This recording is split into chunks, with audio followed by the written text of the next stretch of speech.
Hello and welcome into another episode of Locked On Wolves. It's the post-game podcast from the Timberwolves blowout loss to the Knicks. Anthony Edwards returned. I'll tell you why it didn't matter. The Timberwolves' defensive struggles continue next.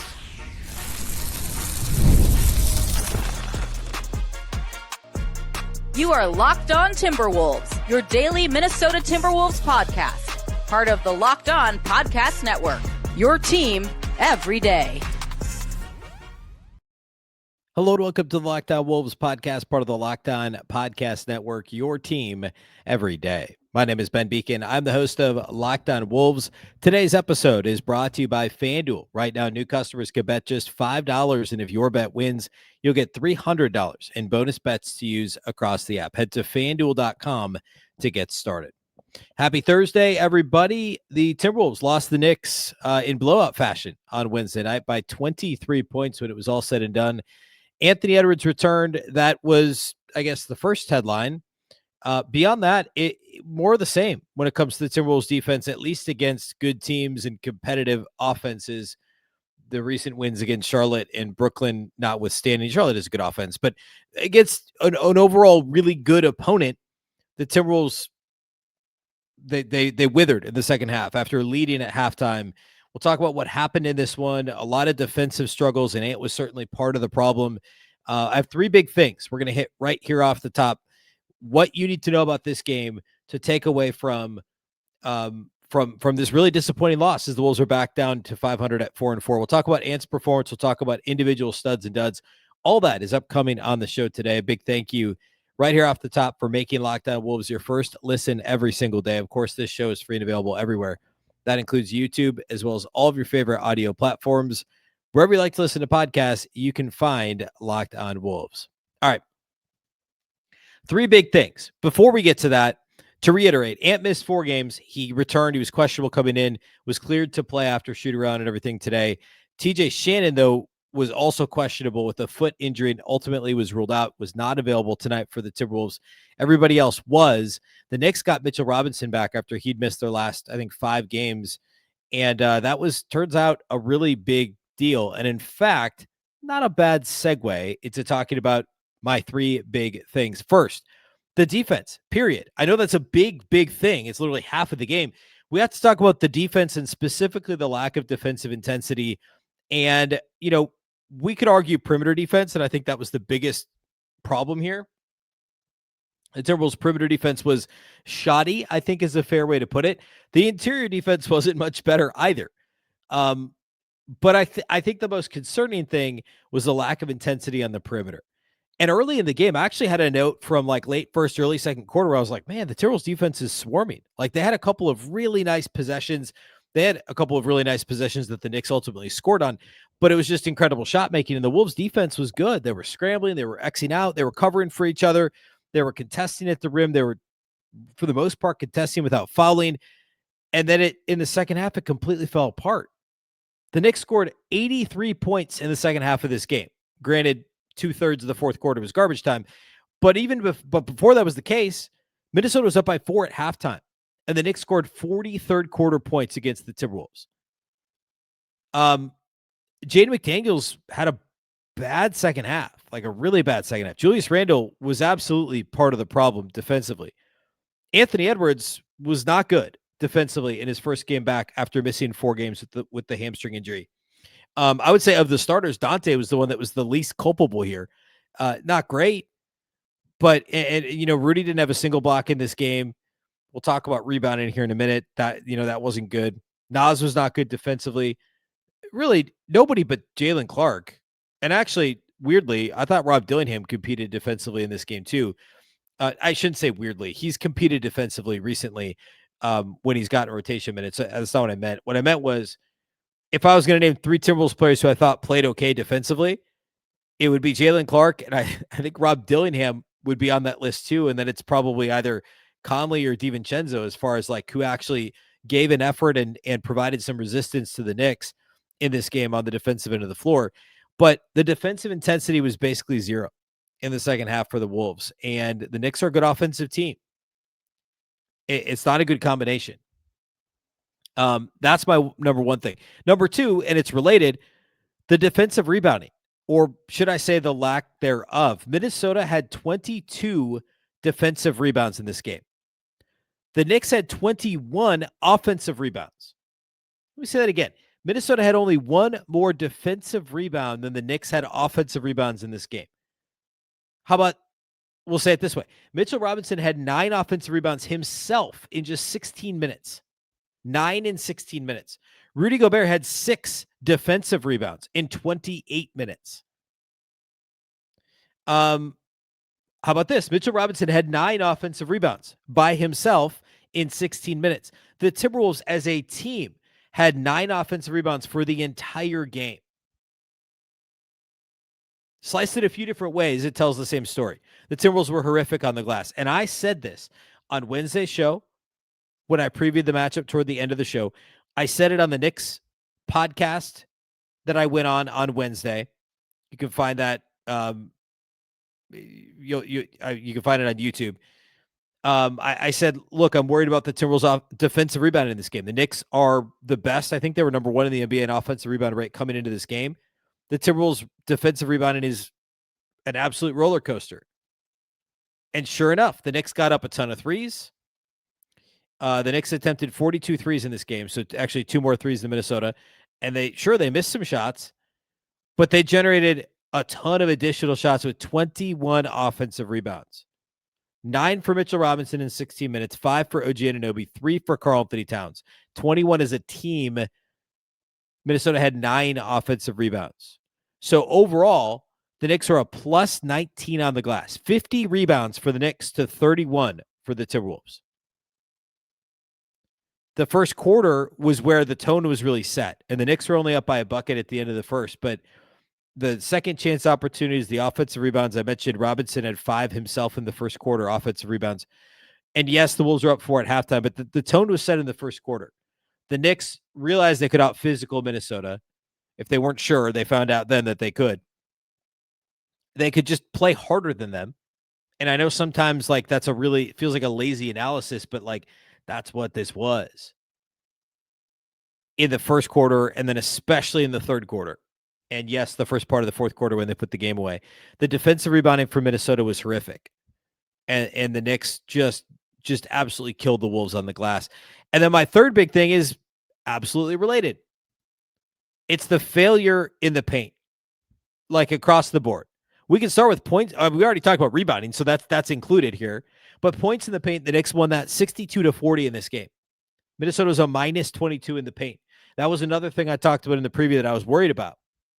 Because if Mitchell Robinson was going to play, and he did, and Karl-Anthony Towns played against his former team, and the Timberwolves continued to struggle on the perimeter, which meant there would be just like drive after drive, foray after foray to the rim that the Timberwolves could not ultimately defend. The Timberwolves had just 2 block shots in this game. The Knicks, by the way, had 8. Not that that's like a great measure of paint defense or resistance, but it's an indicator. 8-2 in the block shot category. We talked about the Wolves being minus 19 on the glass. They're minus 22 in the paint in this game. Obviously, Rudy Gobert gets the most flack here, and I think it's deserved in this game. I mean, he had 7 points, 9 rebounds, 3 offensive boards. I thought Rudy had moments. He wasn't great overall. I think Reid was probably the biggest culprit. In 21 minutes, he managed just 5.6 rebounds, only 1 offensive rebound. He did have 1 block shot. Nas was not good in this game, positioning-wise, aggressiveness-wise. Not a good Reid performance. And then Julius Randle, of course, isn't like he's not an interior defender. He's not a rim protector, a shot blocker, but his defense was bad on the perimeter, in the mid-range. When he had Karl-Anthony Towns backing him down, I think it was like the first Knicks offensive possession, he drew a foul on Randle, and that was a pretty good indicator of what the night was going to look like for the Wolves. They did not play well enough in the paint, and that's going to be a major problem. It's supposed to be a strength of this team. And here's the thing, like Jean Beringer is going to be I think he'll be a really good NBA player, but he's not solving any of the problems we saw in this game. Not that I'm not like no one's clamoring for that. I don't think, but just to be clear, it's not like there's additional big man depth that the Wolves could trot out there. They should have 3 starting caliber bigs. two of whom have made all NBA teams and one of whom has won Sixth Man of the Year. But the three of those guys, like, you can slice this however you want. The perimeter defense was bad. The interior defense was bad. The rebounding was bad. The points of the overall defense of the paint and scoring of the paint was bad. And what do you get? You get 137 points on 54% shooting from the Knicks, 45% from three. The Knicks only attempted 9 free throws. Like, I wish we were talking about how the Wolves are again having problems to, defending without fouling. That was the biggest problem for much of the season so far, was the Wolves couldn't defend without fouling. They only committed 14 fouls in this game. The Knicks only attempted 9 free throws because the Timberwolves just weren't touching the Knicks. They were just matadoring them to the rim, allowing them to shoot uncontested threes. That was the problem. The Wolves weren't physical enough in this game. Completely switched from what we'd seen regularly over the first 7 games of the season. More on that, a couple more notes that I have from this before we get to individual studs and duds. We'll do that all next. Today's episode of Locked On Wolves is brought to us by our new friends at Gusto. Let's be real. No one starts a business for the joy of calculating tax withholdings or managing payroll spreadsheets. And that's where Gusto comes in, to take the stress out of payroll, benefits, and HR so you can focus on running your business and supporting your team. Gusto is the all-in-one remote-friendly payroll and HR platform that makes managing your team simple, transparent, and fast. Whether you're hiring, onboarding, or paying employees, Gusto helps you do it all from one place without the hassle or hidden fees. Unlimited payroll runs for one monthly price, which means no surprise charges at the end of the month. Gusto's automatic tools like offer letters, onboarding materials, and direct deposit save me hours every week. And knowing you can reach certified HR experts anytime gives you real peace of mind. Try Gusto today at gusto.com/LockedOnNBA and get 3 months free when you run your first payroll. That's right, 3 months of free payroll at gusto.com/LockedOnNBA. One more time, that's gusto.com/LockedOnNBA.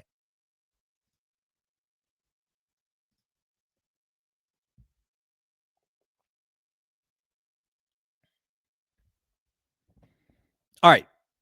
So the 3 big things: the defensive intensity, especially on the perimeter, the defensive rebounding, which again, I keyed in on the preview on Wednesday, and then also the failure to compete in the paint. Points to the paint, rebounding, yes. Interior defense, all issues. And again, the lack of physicality for Minnesota, I think, plays into that as well. One player who I did think was very good defensively, and another thing, I'm going to go ahead and just, I guess, pat myself on the back here too, that I keyed in on the preview I did with the Knicks podcast that I appeared on Wednesday, was the Jalen Clark's defense on Jalen Brunson. He was really good. I mean, Clark only played, 13 minutes, I think, in this game? Yeah, 13 minutes. His first defensive stint came at the end of the first quarter when this was obviously still a game, and he was phenomenal. Brunson could hardly get the ball. And then when he did, he couldn't get a shot off. I think the first half-court possession, he actually Clark got a steal on Brunson, knocked the ball away from him. And then after that, it was like deny. He didn't even get the ball. He was forcing the ball out of his hands. I believe Brunson only scored 1 bucket over Clark, and that was in the third quarter. He had a tough turnaround that rimmed out and then back in. He forced him into a tough miss 3. And sure enough, like the last possession of the first quarter, another thing that I said on that show was that the Knicks would try and get the switch. And maybe this was just too obvious, but when Clark was in the game, they'd try and get the switch so that Conley would be on Brunson, and they did. And ultimately, the Knicks didn't score in that possession anyway. But the last possession of the first quarter was they were trying to get the switch so that Conley was guarding Brunson instead of Clark. Jalen Clark is a legit top-tier point-of-attack defender. And he was great against Brunson when they were matched up together in this game. Ultimately, I mean, obviously Brunson gets the last laugh with the double-double and the Knicks winning, obviously, in blowout fashion. But he did have 4 turnovers in this game. And I thought Clark was great against him defensively, and should be no surprise. But the Timberwolves can hang their hat on Jalen Clark's defense. Now, at the same time, he did make a 3 as the Wolves were kind of falling behind in the fourth quarter. But he had a couple of rough offensive possessions before that. And as good as the defense continues to look from Jalen Clark, the offense continues to look less and less comfortable. I've said this before. I think the 41% shooting on, 96 threes or something last year was not fluky. I mean, yeah, fluky. Like, Jalen Clark was not a good shooter at UCLA. the offense they got from him was a pleasant surprise, but not sustainable. And we're seeing that already this year. The hope is that he can become at least functional offensively. And I think he's a smart offensive player, a good ball mover. He's just not a threat in any way, shape, or form. But the defense is so good. If he could become an averagey 3-point shooter, you can make that work. Even though he's an undersized off-ball guard, he's so good defensively. You just want to find a way to keep him on the floor. And honestly, this is a game that when the Wolves are so bad defensively and ultimately gave up 137 points on 54% shooting, you got to find more than 13 minutes for Jaylen Clark, 3 of which were garbage time minutes. So only really 10 real rotation minutes for Clark. You just got to find more. And at the same time, like Conley played well. Like, you're not really eating into his minutes. They needed some scoring punch, so I understand why Dillingham didn't play more than Jaylen Clark. He actually played 1 minute less. But I don't know exactly where they're going to carve out these minutes, but they got to find him. Jaylen Clark needs to be on the floor more often. And again, it's not like they were going to play small against the Knicks team that was killing them on the glass with or without Mitchell Robinson on the floor. Honestly, I mean, like, Robinson was a beast, but he only played 16 minutes. But anyway, Jaylen Clark, really good. I was impressed with his performance, also not surprised by it. The other thing is the continued third quarter struggles. Minnesota gave up 40 third quarter points. Remember, they were up 4 at halftime. They gave up 40 in the third quarter to the Knicks and were outscored by 12. Last game against the Nets, it was their worst quarter. They only lost it by 1, but they won the other 3 quarters fairly easily. So again, the third quarter continues to be a struggle. Against Charlotte, it was the opposite. Minnesota was actually dominant in the third quarter. But again, it's really the third quarter against good teams. Remember the Lakers game, the Austin Reeves game? In that game, the Lakers were a +7 in the third quarter, which was the Lakers' best quarter. The Nuggets game before that, the Wolves gave up 45 third quarter points to the Nuggets. The Nuggets were a +16 in that quarter. And then the first loss to the Lakers, I believe we had the same story. I'm pulling it up. Yeah, they gave up 40 to the Lakers in the third quarter. So in the Timberwolves' 4 losses so far this year, this is insane. They've given up 40 or more points in 3 of those 4 third quarters. That's crazy. This is virtually the same rotation that was number 1 with a bullet defensively in the league 2 years ago, was number 6 last year. And the only change is losing to Alexander Walker. And I don't, when I say that, I don't diminish. I'm not trying to diminish Nickeil Alexander-Walker. He was a super consistent, fantastic defender, and it hurts to not have him, and that's certainly a factor, but it shouldn't be a factor to this extent. I do think there's an element of Anthony Edwards knocking rust off in this game. Absolutely. I think there's an element to, well, that's probably the biggest thing, honestly. Because again, the first quarter, the defense was okay. I didn't really have a problem with how the Timberwolves defended in the first half of this game. They were up 4 at halftime. I thought, as I mentioned earlier, early second quarter, I thought the defense was actually good for Minnesota. But the second half, it completely tanked. And at some point, you got to look at what's happening at halftime. I think this has been kind of, it's just a lazy, easy thing to be like, well, no coaching adjustments. It must be Chris Finch's fault. I mean, yeah, it could be part of it. What was it, a couple years ago? The Wolves really struggled in the third quarters. I don't think that was a problem last year. I know that's something we could probably look up fairly easily, is just margin or net rating by quarter. I don't think it was an issue last year, but I think it was 2 years ago when they won 56 games. The third quarter was the bugaboo for Minnesota. That has been the case so far this year. And you throw out the Charlotte game, and it's just been an absolute unmitigated disaster. Perhaps we'll dig a bit more into that on Friday's show. But that is another key takeaway I have from this game, is just how bad they've been in third quarters to this point in the season. Garbage time, also not really super competitive. I was disappointed with how garbage time unfolded. Like, you'd at least like to see those guys look like they wanted to play together, but basically anyone that touched the ball wanted to shoot it. I say that Bones Highland ended up with 2 assists. There was a nice lob to Beringer from, was it from Bones, or I think it was from Dillingham. No, it was from Ingles. Nice lob to Beringer. So garbage time was whatever. It was fun to see Beringer. It was nice to see Joe Ingles back out on the court. not simply inbounding, but it was a disappointing garbage time too, honestly. Like it just felt like everybody was trying to get theirs. Dillingham managed to shoot the ball 7 times in 12 minutes in this game. All right, let's close with individual studs and duds. We'll peek ahead to what's next. We'll talk about Friday's show. That's all upcoming next.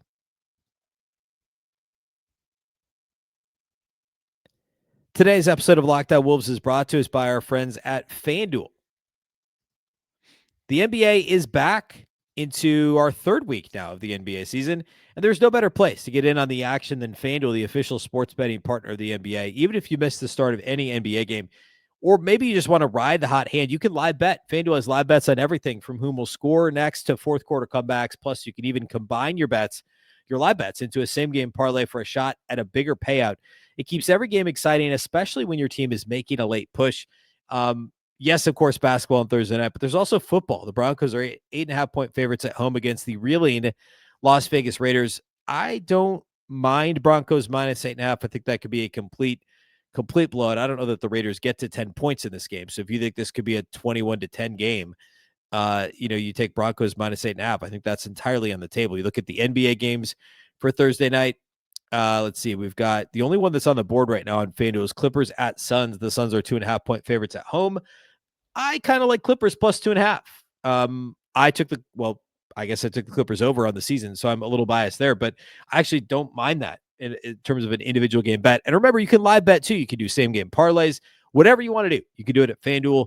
Right now, FanDuel is giving new customers $300 in bonus bets when your first $5 bet wins. So head to FanDuel.com to sign up and play your game with FanDuel, the official sports betting partner of the NBA.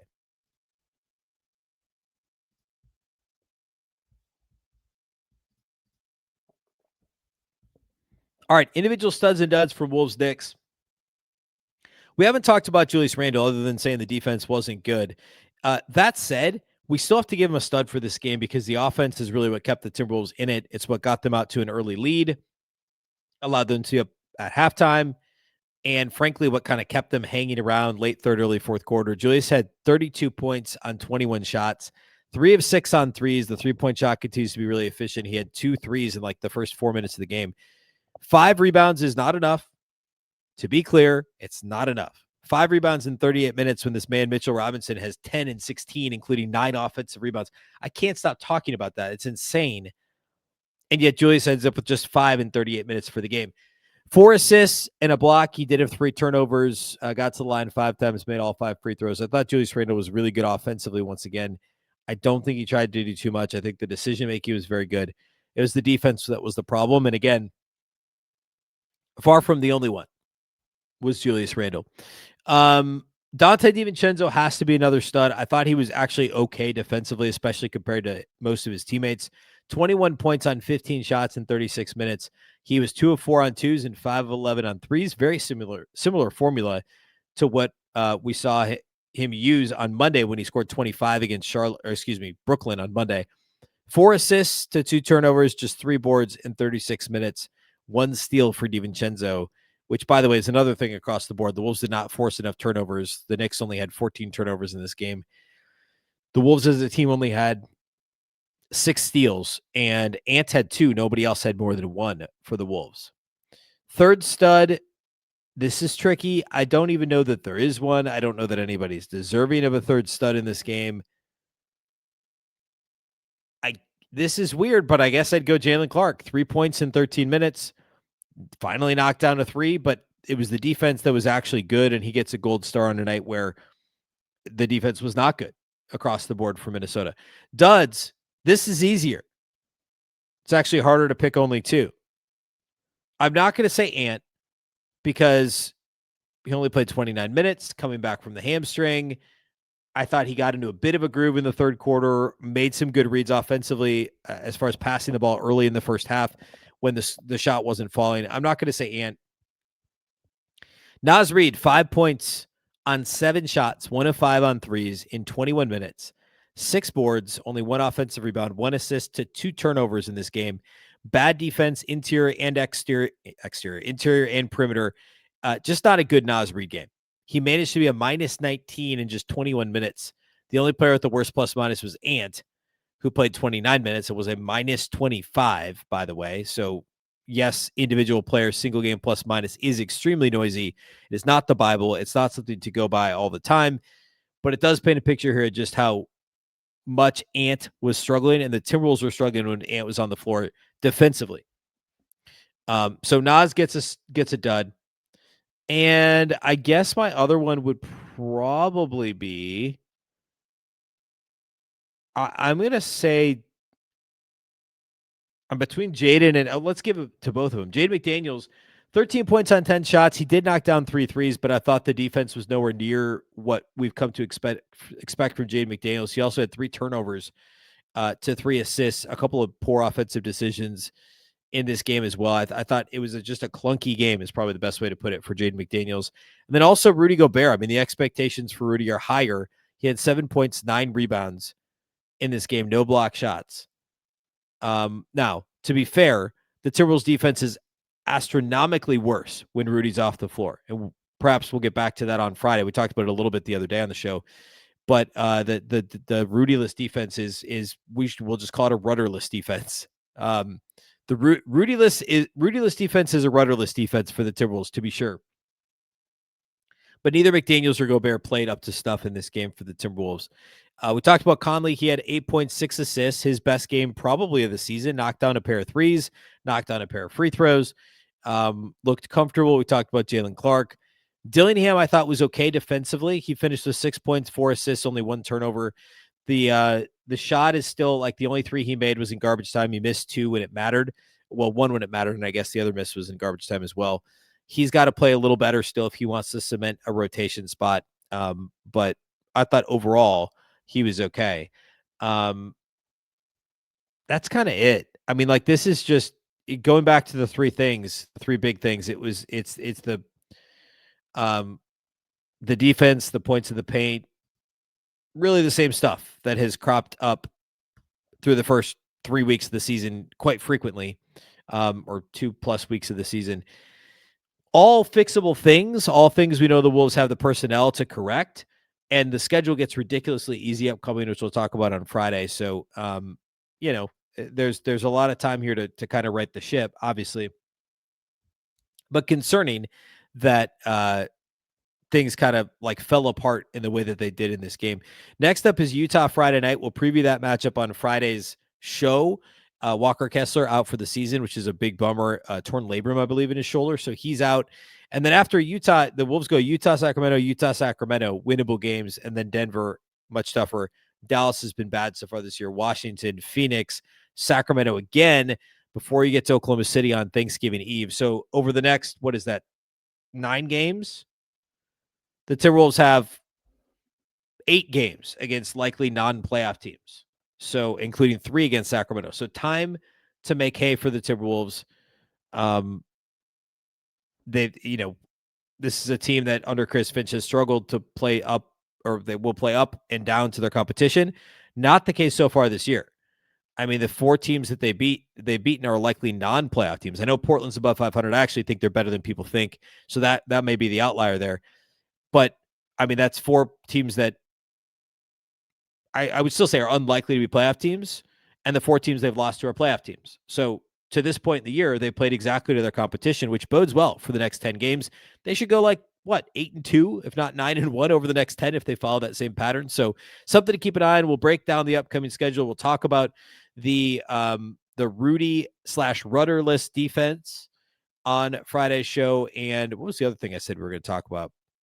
I can't remember. I wrote it down earlier. So, a couple things to get through on Friday, and we'll also get you ready for Wolves Jazz on Friday night. So make sure you tune back in. Again, we're daily Monday through Friday. A reminder that the postcast with Luke and Jack goes live on live on Locked On Wolves on YouTube, and then that audio gets posted to this feed. It's the episode before this one in the audio feed, so check that out after each and every Wolves game, including Wolves Jazz on Friday night. A big thank you for making Locked On Wolves your first listen every day. Of course, this show is free and available everywhere.